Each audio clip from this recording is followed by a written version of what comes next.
70-80টা 100টা camera সামলানো, লোকজন সামলানো, এটা কি সম্ভব? এটা কোনো হাসপাতালে দেবে, আপনি তো একটা জায়গায় এসে থামতে হবে, একটা ব্যারিয়ার ক্রস করা যাবে না। এটা খেলার মাঠ না, খেলার মাঠেও আপনি ঢুকতে পারেন না। আপনাদেরকে 2টা ভিডিও ক্লিপ দেখাই, তারপর একটু কথা বলি। দেখেন প্রথমটা।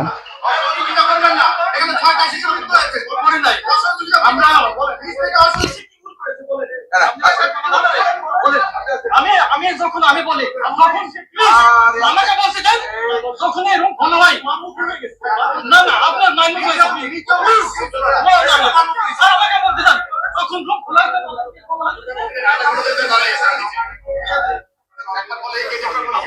একটা দেখলেন, আরেকটা দেখাই, তাহলে পুরোটা বুঝতে পারবেন যে পরিস্থিতি কি ধরনের, কোন দিকে মন নিচ্ছে। দেখেন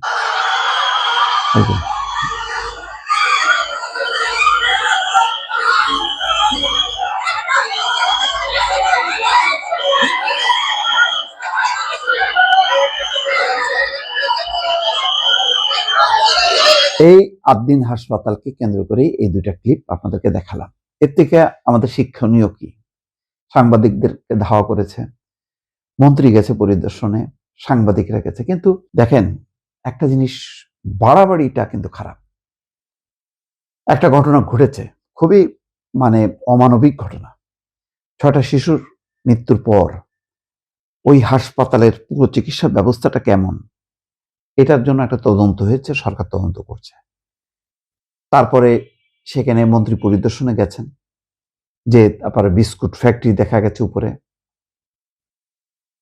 এখন এক মন্ত্রী একটা হাসপাতালে যাচ্ছে, সাথে যদি 50টা সাংবাদিক তার ক্যামেরা ট্যামেরা নিয়ে হুড়ুড়ি করে, ওখানে তো একটা হাসপাতালে, ওটা তো আদ্দিন হাসপাতাল, একটা পুরনো হাসপাতাল, প্রতিষ্ঠিত হাসপাতাল, হাসপাতালে অনিয়ম আছে, এটাও সত্য। আবার হাসপাতাল হিসেবে এক্সিস্ট করতেছে অনেক দিন থেকে, সেখানে চিকিৎসা দিচ্ছে, এটাও বাস্তবতা। আপনি অনিয়মগুলো দূর করেন, কিন্তু যেইভাবে হুড়োহুড়ি করা হচ্ছে, মন্ত্রীর সামনে দেখলেন, মন্ত্রী সামলাইতে পারছে না, কাকে সামলাবেন? ওই হাসপাতাল কর্তৃপক্ষের লোকজনকে নাকি সাংবাদিকদের? কেউ তো নিয়ন্ত্রণের মধ্যে নেই। এখানে তো যুদ্ধ করার কিছু নেই। সাংবাদিকদের মধ্যে একটা প্রবণতা থাকে, অনেকের মধ্যে, সবাইকে বলবো না, দায়িত্বশীল সাংবাদিকরা তারা বোঝে যে সে কতটুক সে যেতে পারবে আর কতটুক তার যাওয়া উচিত না, কিন্তু কেউ কেউ সেটা বুঝতে চান না। একেবারে আপনি প্রতিদিন যদি ক্যামেরা ট্যামেরা নিয়ে একটা বিশৃঙ্খলা তৈরি করেন, তাহলে সেখানে রোগীরা তো আছেই, তাদের চিকিৎসা কার্যক্রম যতটুক চলছিল সেটাও ব্যাহত হওয়ার উপক্রম হবে। অন্যদিকে এই হাসপাতালকে ঘিরে কত মানুষের, অনেকের চাকরি আছে, স্টাফ আছে, নার্স আছে, অনেক মানুষের রুটি রুজির ব্যাপার। আপনি এমনভাবে এটাকে একদম একটা অনিয়মের একটা ঘটনা বা দুর্ঘটনাটাকে আপনি পুরো হাসপাতালের বিরুদ্ধে আপনি যে চলে যাচ্ছেন, এইরকম একটা মনোবৃত্তি, একটা যুদ্ধ ঘোষণা, এটা যুদ্ধ করার কিছু নেই। একটা অনিয়ম হয়েছে, অমানবিক একটা ঘটনা হয়েছে, তার জন্য তদন্ত হবে, দায়ী ব্যক্তিদেরকে চিহ্নিত করা হবে, শাস্তি দেওয়া হবে, এবং হাসপাতালটা যাতে হাসপাতাল উপযোগী হয় তার জন্য যে নির্দেশনা, সেই নির্দেশনাগুলো কার্যকর করবে। এটি তো বিষয়, এটি তো চাওয়া। হাসপাতাল ধ্বংস করার তো চাওয়া না। তাহলে সাংবাদিকদের কোথায়, কোন জায়গায় যে কোন অ্যাটিটিউডটা করতে হবে এটা বুঝতে হবে। আপনি যে অ্যাটিটিউডটা আপনি করতেছেন একটা যেখানে চিকিৎসা কেন্দ্র, সেই অ্যাটিটিউডটা আপনি ক্যান্টনমেন্টে জানতো, ঢোকেন তো এরকম যে পারেন কিনা সাংবাদিকতা করতে, পারবেন না, সব জায়গায় পারবেন না, কোনো কোনো জায়গায় আপনাকে একটা রেস্ট্রিকশন মানতে হবে। আর এখানে তো একটা ঘটনা ঘটছে, এটা তো অলরেডি তদন্তাধীন বিষয়।